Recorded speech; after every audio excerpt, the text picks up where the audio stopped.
Alors, bonjour à toutes et à tous. Je suis très contente de vous accueillir ici au lycée agricole.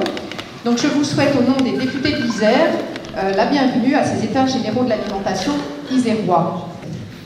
Les États généraux de l'alimentation ont été lancés par le gouvernement le 20 juillet pour une clôture fin décembre 2017. Nous voulons permettre à chacun de vivre de son travail dans un contexte où certains producteurs, agriculteurs ou dirigeants de TPE se trouvent dans des situations de très grande détresse.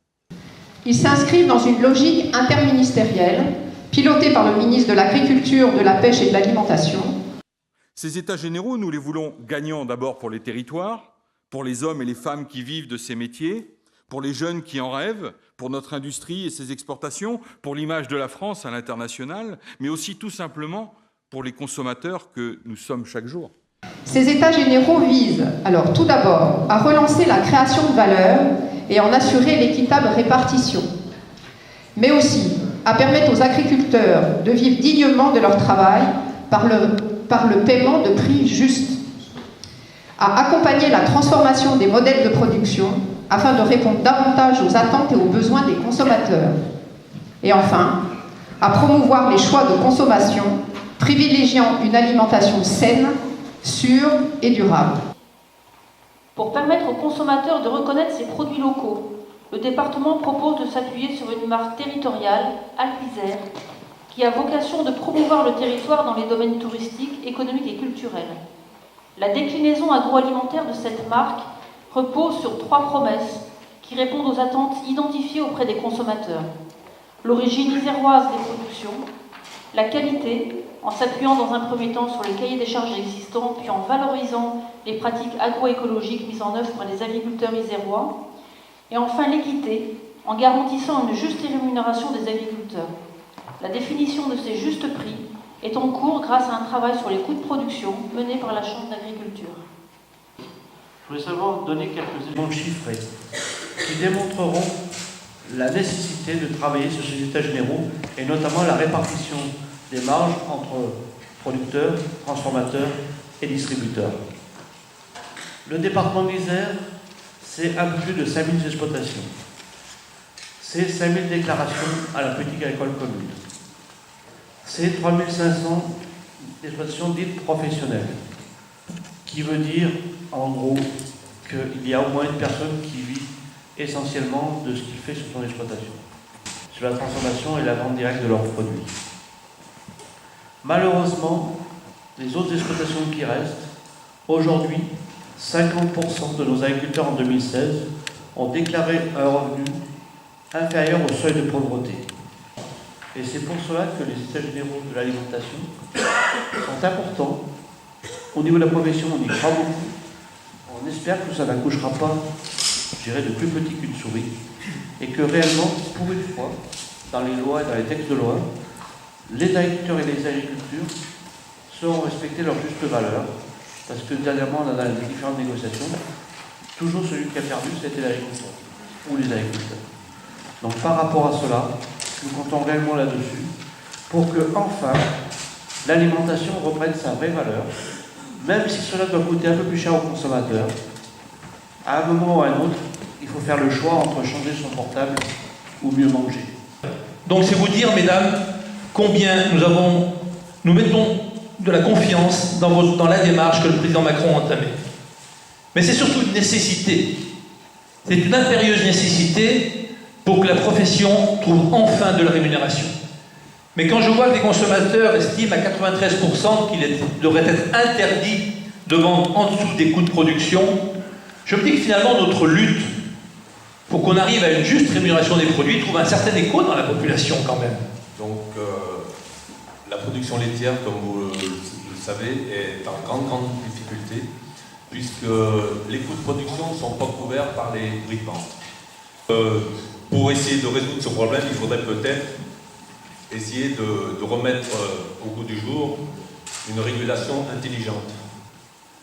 Entre 2014 et 2016, la marge brute sur les demi-écrémés UHT a été de 18%, a augmenté de 18% chez les industriels, et alors qu'elle a augmenté de 45% chez la grande distribution, alors que les prix se sont effondrés de 23% à la sortie des fermes.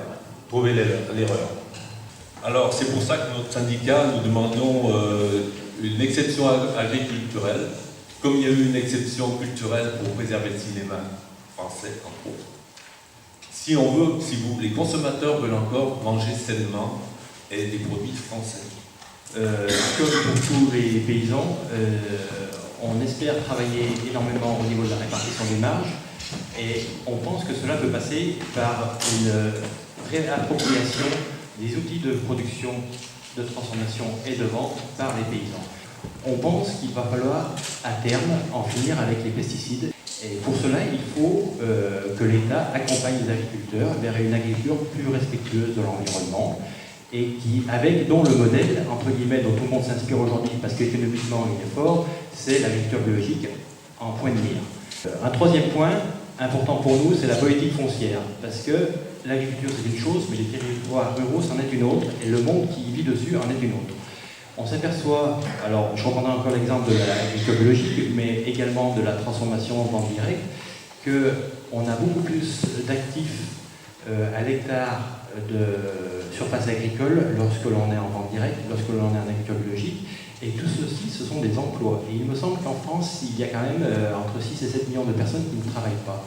Et vous, mesdames les députés, vous êtes là, vous faites partie de ce gouvernement, et nous, ce que l'on demande, c'est qu'il y ait une loi agricole qui sorte en fin d'année, ou plutôt en 2018, suite à ces états généraux, qui orienterait l'agriculture pour les années à venir. Voilà, merci. On a préféré, plutôt que de réduire le nombre d'ateliers, de vous donner 2 heures, 2 fois 1 heure, pour que vous puissiez participer à au moins 2 ateliers. Pour ce côté, alors nous on est dans le produit, pas de consommation, comme j'aurais plaisir à échanger peut-être tout à l'heure, mais plus dans le produit plaisir, parce qu'on est quand même sur des produits consommation, mais aussi cadeau. On peut vivre sans sirop, on peut vivre sans, mais on peut aussi vivre avec et bien vivre avec. Voilà. Il faut savoir qu'il y a actuellement 465 écolabels dans le monde, hein, sur 199 pays et 25 industries autour d'aujourd'hui. Donc vous voyez bien que pour les consommateurs, à un moment, ça peut devenir assez difficile de s'y retrouver, ce qui va impacter directement leur disposition à payer. On a créé un système qui permet aux consommateurs de participer dans la création des produits alimentaires et donc de créer son offre qu'il va pouvoir retrouver en magasin. À partir du moment, et ça c'est la vraie nouveauté, parce que moi j'ai entendu pendant des années les distributeurs me dire il n'y a que le prix qui compte, les gens ils vous disent ça hors du magasin, mais quand ils sont dans les rayons ils prennent toujours le moins cher. Non, c'est quand les gens ils savent pourquoi, ils achètent le prix qu'il faut, parce qu'ils ont compris pourquoi il était plus cher. On est surtout là pour prendre les doléances du consommateur, mais aussi faire voir les efforts qui peuvent être faits par différents acteurs. Donc moi je suis surtout là pour répondre aux questions s'il y en avait, hein, mais on est plus là en tant qu'observateur. Après, en tant qu'agriculteur, ce que j'entends toujours, ce qui revient toujours, c'est les subventions. C'est des prix qui ne vont pas. Toujours ce terme de subvention. Ce qui nous plante, les agriculteurs, c'est que les subventions, qu'est-ce qui en profite? C'est les vendeurs de matériel. Le matériel, il augmente. Dès qu'on prend une subvention dans la méthanisation, photovoltaïque, hop, on augmente les prix. Dans les autres pays, c'est moins cher le photovoltaïque que la méthanisation. Dans la loi sur les ordonnances de travail, on a bien effectivement voté aussi la baisse des charges salariales, et on a bien considéré les agriculteurs comme des chefs d'entreprise. Donc ça va dans le bon sens. Merci beaucoup de votre participation et au prochain atelier. Connaître l'offre locale disponible pour ne pas exprimer un besoin qui ne correspondra à rien. Je suis agriculteur dans le canton de la 7e circonscription en Nassieux. Circuit de course que j'essaie de développer moi, c'est un atelier de spiruline. Sébastien, donc agriculteur dans le Nord-Isère, en plateau du Pin-les-Abrais, production viande, et je travaille avec mon père qui est en production laitière, et donc président des JOR d'Isère.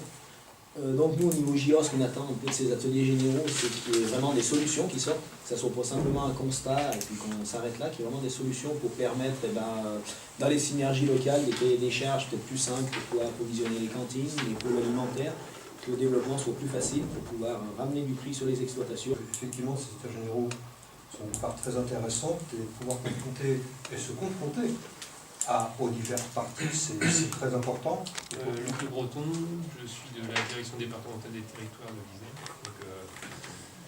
l'Isère, donc chef du service agriculture et développement rural. Et replacer la place de l'alimentation dans le budget des ménages, qu'on arrête d'avoir ce budget comme variable d'ajustement, parce que même en circuit court, avec des produits basiques, les fins de mois, on les ressent. Benjamin Berne, moi je travaille dans une légumerie qui s'appelle ADE+, qui est basée en banlieue de Grenoble. Donc on s'approvisionne en légumes isérois, on transforme en légumes prêts à l'emploi, donc lavés, épluchés, découpés. Martin Charbonneau, logicien chez Manger Bio Isère. Je suis Fabrice Suat, je suis directeur du lycée Baron Bonneau à Saint-Jean-de-Vendée, c'est un lycée agricole privé qui fait que de l'enseignement dans le domaine des services à la personne et dans la vente. Moi je suis Angeco 38, une association de défense du consommateur. Patrick Pionel, Crédit Agricole 113, je suis responsable du marché d'agriculture sur l'Isère. Je suis Fabrice Siborel, donc je représente la société Carrel, qui est un éleveur, abatteur, transformateur en produits carnés, en 3 familles, bœuf, veau, porc. Et puis je me bats au quotidien pour faire valoir les produits locaux. Je suis assez percutée par subir les aléas. On a complètement inversé la machine, c'est-à-dire plutôt que de parler de saisonnalité et de disponibilité, finalement on doit tomber dans le sens. En fait, ça pose la question de ce que j'appellerais la double transition, et qui a été évoquée là c'est on a des systèmes de production qui ont été conçus dans un autre monde, enfin, on peut dire le monde ancien qui est en train de basculer. Ça c'est vrai pour l'acte de production, c'est-à-dire passer du conventionnel au biologique, c'est difficile à faire pour certains systèmes de production, hein, quand on a des vergers trop grands ou des structures d'exploitation qui n'ont pas été conçues pour ça, quand on est en monoproduction, notamment en arboriculture, parce qu'effectivement il y a la durée en plus, etc. La bascule est difficile, alors on peut chercher ça. Et donc comment on va réussir à passer d'un système qui a été conçu pour de l'agriculture conventionnelle à une agriculture plus écologique, on va dire, voire biologique. Et il y a la même chose pour la partie transformation, commercialisation, parce qu'on part du même point de départ. On part de systèmes conventionnels qui étaient conçus pour produire et ne pas transformer, et puis maintenant on se pose la question de savoir comment on pourrait aussi transformer, voire commercialiser sur l'exploitation. Et forcément, t'as pas la structure s'y prête pas, ni en termes de personnel, ni en termes de taille, quoi. Et donc là, il y a une transition, une bascule qui a réussi complètement sur ces deux aspects, mais du coup c'est un autre monde qui change. Et comment on accompagne, comment légalement et législativement vous allez réussir à accompagner cette double transition, c'est pas simple, quoi. Oui, légalement, législativement, mais la formation, moi ça m'interpelle aussi. Est-ce que tous les jeunes qui sortent je n'ai pas regardé ce qu'il y avait dans un cursus, mais est-ce qu'ils sortent avec des connaissances en marketing, en création de structures, comme là je vois quand même qu'on a des personnes autour de nous qui ont réfléchi, qui se sont lancés dans un projet autre que l'agriculture, juste le métier d'agriculteur. Vous avez 1000 casquettes là, avec toutes ces personnes qui se diversifient. Sur cette question-là. Je vous laisse peut-être vous représenter. Jean-Louis Goutet, directeur adjoint de la Chambre d'agriculture. Il faut vraiment qu'on fasse attention à ce que dans la filière bio, on ne voit pas se mettre en place un système dans lequel transformateurs, distributeurs sauront faire peu des choux gras. Or, les chiffres, vous les avez en tête comme moi, c'est que sur des produits, la marge qui est faite sur les produits issus de l'agriculture biologique est un peu exponentielle aujourd'hui de la part de la grande distribution. Juste si je peux rebondir sur votre intervention, c'est vrai que par exemple, comme vous le savez, l'œuf, vous avez le premier numéro qui va déterminer, on peut le dire quand même, la qualité de l'œuf. Et puis plus le chiffre augmente, et moins l'œuf... c'est un exemple. C'est juste pour vous dire que finalement, quand on a cette information-là, pour l'œuf, alors après, est-ce que par extension, on peut effectivement trouver des systèmes qui soient...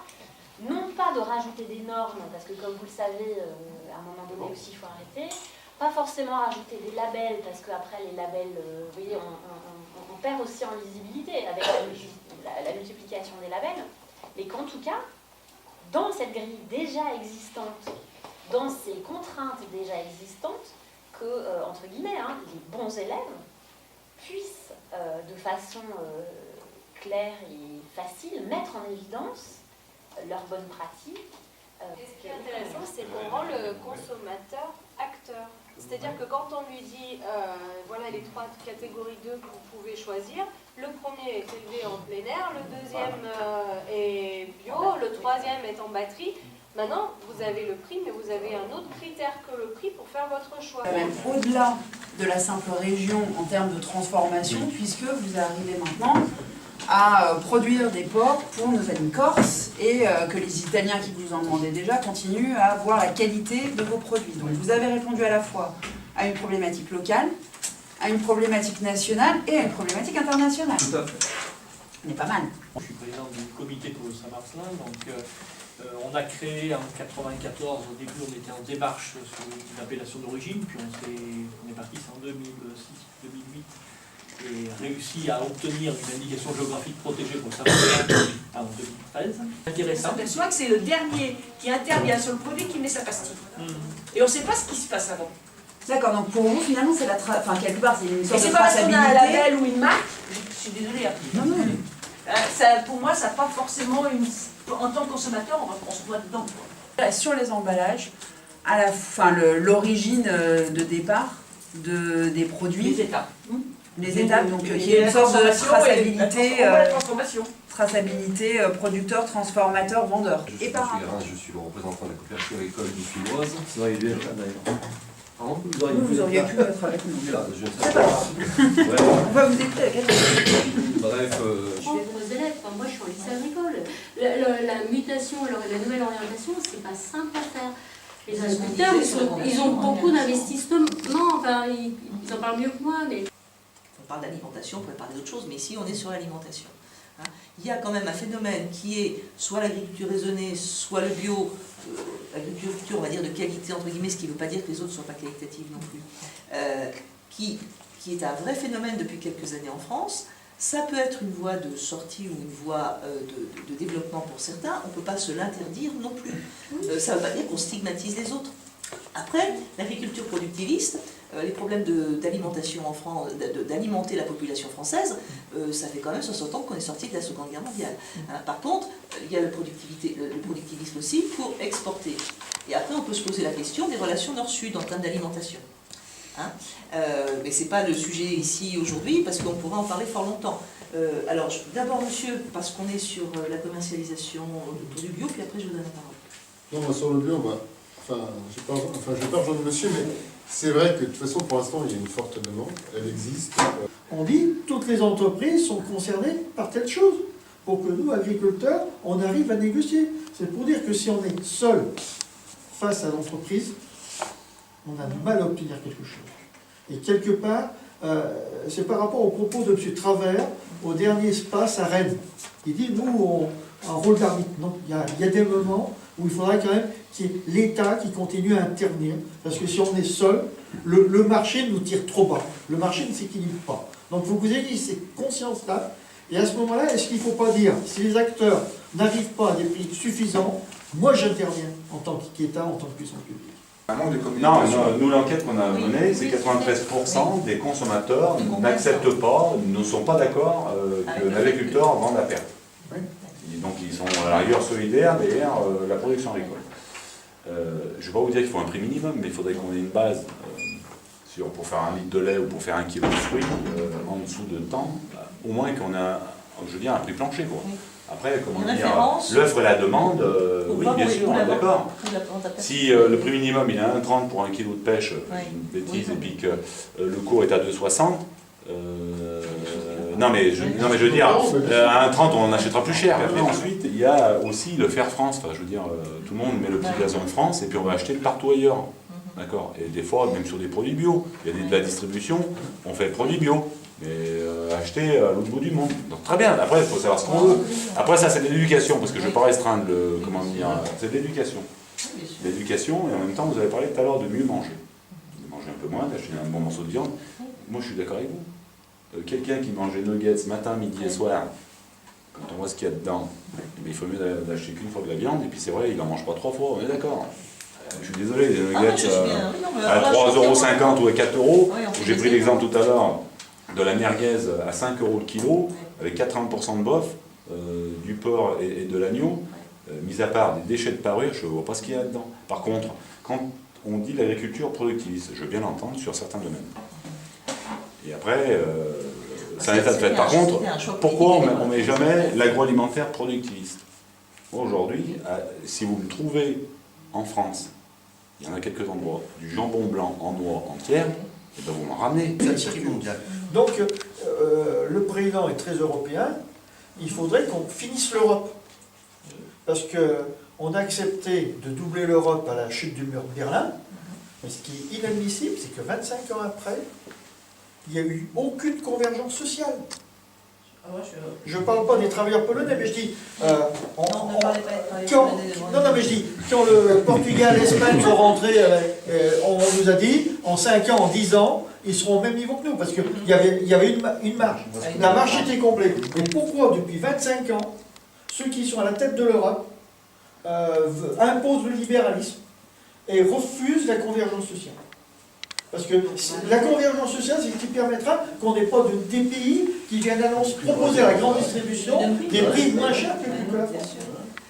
Les députés de l'Isère, nous avons décidé d'avoir une déclinaison forte voilà, en Isère, parce que c'est quand même un territoire avec des agricultures, avec toute la chaîne, quoi, que ce soit producteur, distributeur, transformateur, enfin, voilà. Donc on trouvait que c'était important d'avoir cette déclinaison au niveau départemental et local. Alors moi, pour continuer, je vais peut-être présenter un peu l'entreprise, oui, ça serait bien. Pour ceux qui ne connaissent pas. Donc Guillot Traiteur, en fait, c'est une structure qui est 100% privée, qui n'appartient à aucun groupe, aucun central d'achat, rien du tout. Ouais. Alors historiquement, c'est une entreprise qui date de 90, qui a été créée par mon père. Moi, j'ai repris il y a plus de 12 ans maintenant, en s'orientant uniquement sur de la restauration collective. On est un effectif de 90 personnes à travailler sur ce site ici.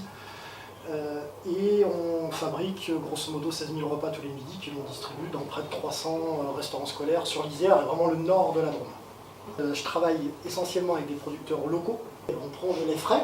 Nous, on travaille avec du lait frais en direct d'un GAEC. Ça a été compliqué à mettre en place parce qu'il y en a qui ne veulent pas se mouiller, ça peut se comprendre. Et puis après, ils ont toujours peur que ah ben vous travaillez avec des sociétés de restauration, mais ça ne sert à rien, on va être la corde au cou, etc. Donc en fait, il y a le choix. Oui, c'est soit vous avez une force commerciale qui vous dit bah oui, il faut descendre du prix, donc à ce moment-là, on descend du prix. Soit, moi j'ai fait l'option contraire, c'est qu'on est les plus chers du coup. Largement. Arrêtons de faire des repas à 5 composantes. Arrêtons. Dites-moi autour de la table qui c'est qui mange 5 composantes tous les jours. Entrée, viande, légumes, fromage, dessert. 3 ans pour avoir une certification bio. Puis après, c'est vrai qu'en plus, c'est bien stupide que si les produits bio, on va les chercher au bout du monde à qui localement, le bilan carbone, j'ai une grande explication, je peux vous dire, dans une ville de Rhône-Alpes, on m'a expliqué que dans l'appel d'offres, il y avait des produits locaux et nationaux, bananes. Ah oui. Alors j'ai dit oui, la Guadeloupe, 8000 km, c'est vrai que c'est français. Combien de producteurs, vous savez? On va avoir une soixantaine. J'ai 3 personnes qui sont des animatrices chez nous qui tournent tous les jours dans les cantines pour expliquer. Mais pour expliquer simplement que il y a des, même sur des personnes qu'on a l'impression qu'ils sont censées, c'est pas forcément les enfants, hein, que quand vous avez une barquette de cerises qui fait pour 10 enfants et qu'il y en a une pourrie au milieu, on jette pas la barquette. Quoi. Oui, c'est ça. Alors moi je fais exprès, je dis ma grand-mère, quand elle faisait des confitures d'abricots, il y avait tous les verres qui remontaient, et avec les grimoires en ramassait. Parfois c'était les meilleurs confitures du monde. Moi sur le bio, j'en fais que je fais un menu complet entre sessions, donc qui est de vacances en vacances, et 2 composantes bio, c'est tout. Pourquoi j'en fais pas en plus? Parce que moi j'assure à mes clients 75% de produits bio locaux. Oui. Et j'ai pas les producteurs qui suivent pour l'instant. Vous trouveriez légitime que la Chambre d'agriculture se saisisse de ça? Pour moi, oui. Non mais, pour moi, oui. Si on passe dans le rêve, oui, nous par exemple, le lait.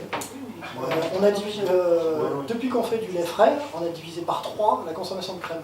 J'ai entendu un ministre, je ne trouve pas de politique, mais qui dit qu'il faut réduire la production de lait.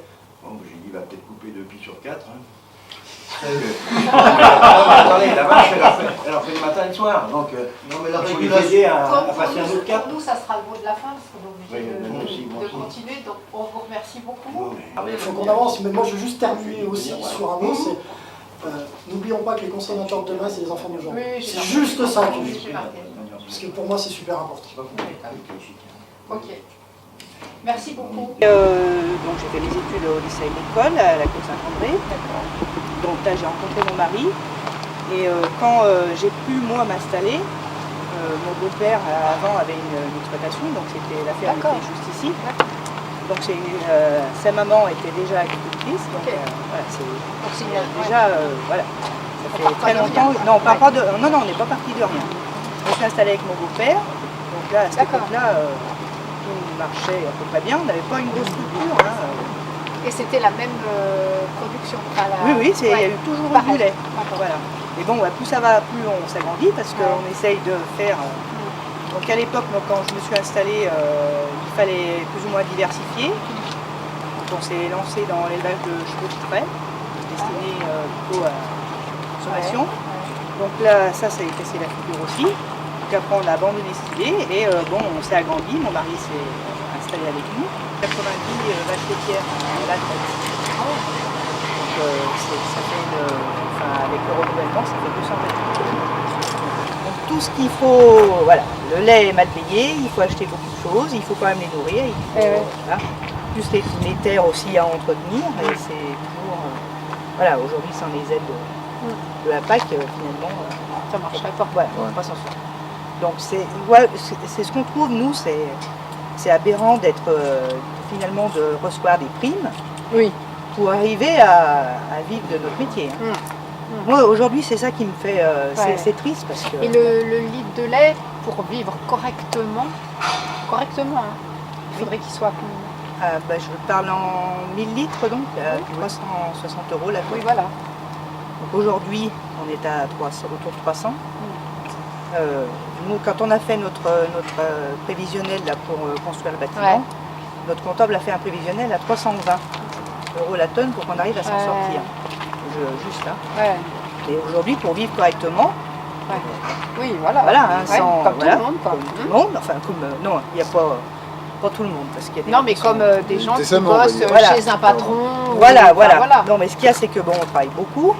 Et du coup, le retour, et on est contraint aussi, je tiens à souligner quand même, tout ce qui est administratif.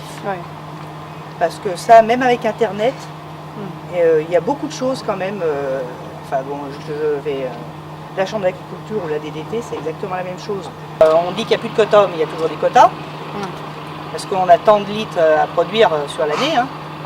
Donc plus de quotas, on en a toujours. Ça, c'est imposé par la filière que vous utilisez. Voilà. Ce quota-là. Oui, c'est ça. Bah oui. C'est quand même une coopérative. Voilà, oui. Mais bon. Donc c'est eux qui décident, hein. En clair, c'est ça, hein, le prix. Donc c'est vous. Voilà. Normalement, oui. Parce que là, c'est pour ça qu'on fait quand même un peu au pas de course ces états généraux, pour que au moins le premier chantier soit bien dégrossi avant la renégociation là, pour 2018 qui va avoir lieu là, quoi. Parce que c'est pas possible, quoi. Ben non. Après, il y a eu des manifestations, mais je pense que ça fait pas... Non, c'est pas ça qui fait avancer. Ça fait... De toute façon, on n'en fait plus et on se plaint chacun de notre côté. Voilà, c'est... Et vous avez une visibilité sur les volumes que vous devez faire et sur le prix sur quoi? Sur 6 mois, sur 1 an, sur... comment...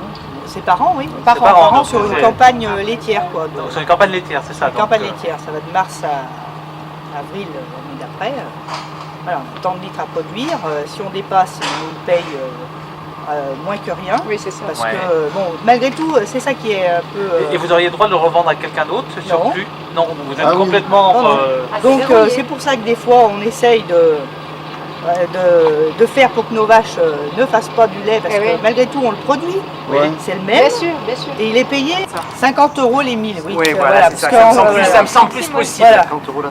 C'est déjà pas beaucoup. 50 € les 1000. Voilà, au lieu des 300 €. Ça, c'est du lait qui est classé en C. Mais il fait exactement la même chose chez eux. Il va faire une brique de lait. Pour eux, oui, du lait, il n'est pas déclassé. Hein. Il n'est pas déclassé. Et alors pourquoi après, voilà, nous... Et en revanche, c'est ce lait-là que vous pourriez utiliser pour la transformation?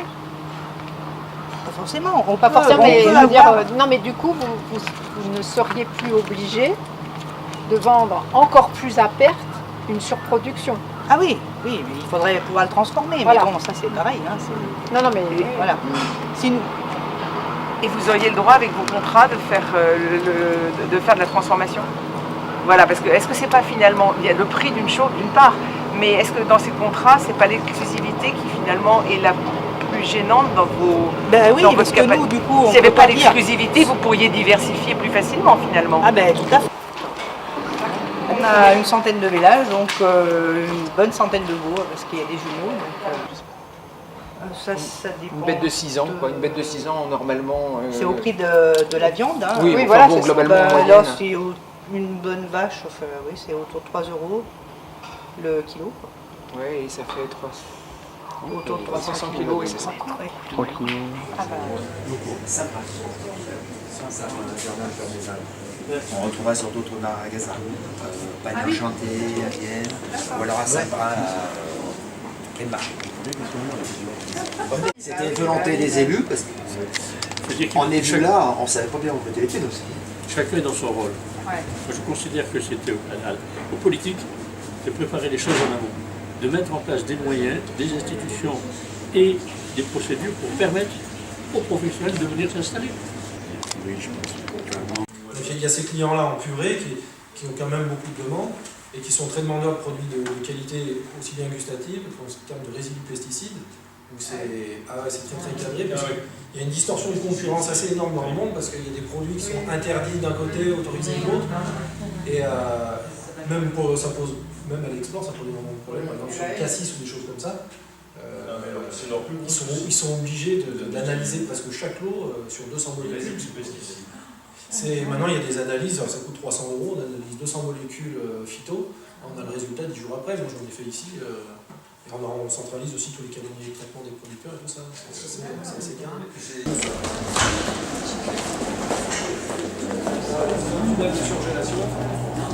là où c'est aujourd'hui qui gère la maturité des parts, pour Cap Fruits, pour 2 entreprises, on a tout centralisé ici. Parce qu'on a apporté ce service-là, parce que personne ne savait faire ou était équipé pour faire mûrir une poire correctement. Comme moi, voilà, en tant que producteur, je sais quand même faire mûrir. Bah oui, quand même. Et du coup, ça reste là combien de temps? Une poire, pour la faire mûrir, déjà, ça se ramasse vert systématiquement. Ça ne mûrit jamais sur l'arbre. C'est dégueulasse. Même chez nous? Ah non, même chez vous. Ça se ramasse à une certaine maturité, mais toujours quand c'est vert. Ça se passe au froid. Ah non, elles sont On les passe au froid, pour la William, on leur met entre 3 semaines et 5 semaines de frigo. Et quand on sort les fruits, après ils mûrissent à peu près en fonction de la température d'une semaine. Ah bon? Et donc après là je les bloque, on va les congeler. C'est une cellule de congélation fixe ici, Tulco. Et puis après elles restent en stock pendant le temps qu'on les utilise. Et elles ne bougent pas? Après ça bouge pas.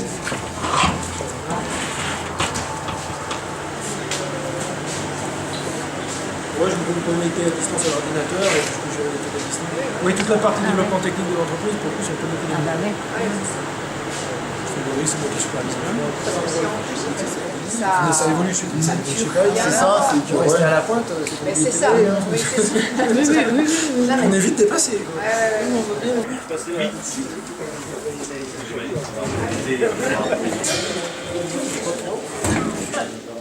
Voilà, c'est la même magnifique. Par contre là, c'est des noyautés à Mirabel qui me servent aussi pour les cerises. Ça c'est des nouvelles lignées de plus grosses, c'est des pelouses à pommes. Ça me fait directement, ça pèle les pommes, ça les étrogne, ça fait des disques, ça fait des cubes, on sort un cube de pommes. Ah oui, et ça tourne à 400 km/h par machine. Pour les cubes, donc voilà, après on va terminer, ça c'est notre ligne qui nous sert pour trier du cassis par exemple. On fait du cassis trié en sac de 20 kg pour les confituriers ou pour... Et finalement, on a un process qui marche pas mal, parce qu'on a toujours des compléments sur notre cassis, et on en fait de plus en plus. Finalement, on se met à faire, on fait bientôt du tri de cassis comme ça, 200 tonnes par an.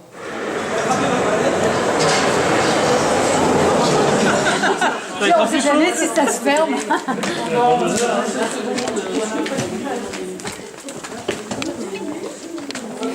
C'est combien là? Moins 20. Moins 20? On va peut-être pas s'attarder.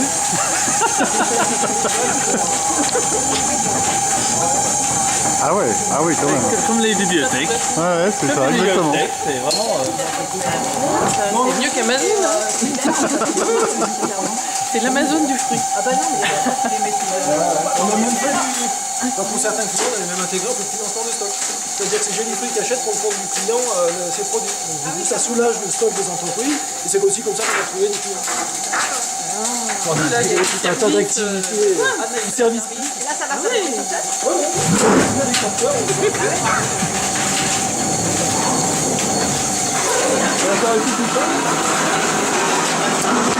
Le but, c'est pas de nous congeler la députée pour qu'on la conserve.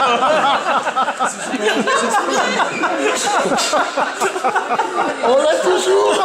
On arrive à des taux de noyau assez intéressants. La Mirabelle, c'est plus dur à maîtriser. Tant que la coquille, c'est meilleur. Ah oui. Mais Ah, là, on sort alors, le encore flambeau, un ça noyau coûte cher, prodigieux. non? Le premier qui se casse une dent. Oui, non, non, La Mirabelle, c'est un fruit qui est oxydant, qui est. Enfin, Ah oui. c'est compliqué. Quoi. D'accord. La pomme, à côté de ça, ça nourrit moins Voilà. que Mirabelle. Voilà. Ah oui. Ah oui. C'est mieux quand même. Ah ouais. Les pêches de vigne, c'est celle de vigne. Ah oui. Voilà, on avait des noyautés, mais ça, on l'avait même fait à la main, quoi. Ah bah oui, parce que ça, c'est... Ah oui. Enfin bon, voilà, on a développé tout un tas de produits qui pouvaient intéresser. Ouais, puis, voilà. Ouais, puis Et puis on retrouve bien le goût du fruit. Pas à moins 25, c'est dur. Moi, quand j'achète des framboises surgelées, je les croque comme ça. Si, si. Vous avez quoi comme formation? Je suis ingénieur ISARA, je fais l'ISARA. C'est une école d'agriculture. À Lyon, c'est l'agropole. Oui, enfin voilà, c'est avant sur l'agropole. Ah mais il faut parce que oui, c'est ça. Même pour c'est produire, ça. Ouais. les métiers deviennent très techniques. Ouais. On a fait la cuisson des tartelettes chez le client. On a réglé un peu différemment les paramètres de four et tout ça. Forcément les rendus d'eau sont pas les mêmes et tout ça. C'est pas ça.